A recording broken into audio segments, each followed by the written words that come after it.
Spreadsheet, we have five salesperson sales data month wise, and down below one search box is there. If I enter the name, that relevant sales figures should appear. If I remove the name, message should come. See, enter salesperson's name, please.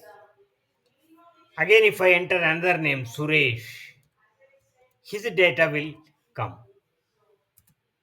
See, what I have done, I have entered a formula here. Now I will enter the same formula in this to show that how VLOOKUP function for multiple columns can be displayed.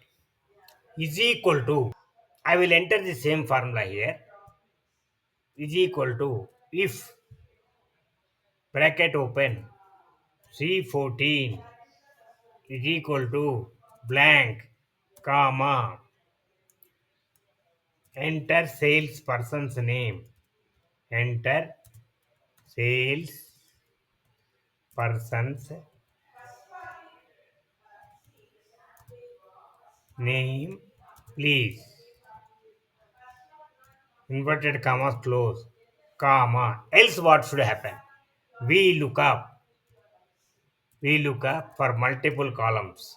Should execute. We look up bracket open.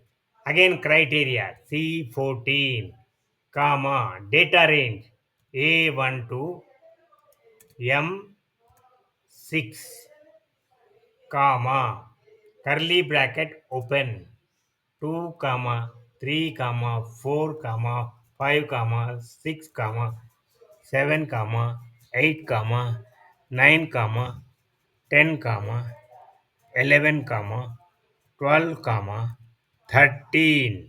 Why 13? First column we are not using, that is why. Now curly bracket close, comma for exact match 0, bracket close 2 times, enter. See, this is blank, that's why that message is there. Now if I enter the same name Suresh, enter. Okay, the relevant data appeared. This is VLOOKUP function used for multiple columns to extract data from multiple columns. This is in Excel 365, Excel 2021 onwards, not before versions. Okay.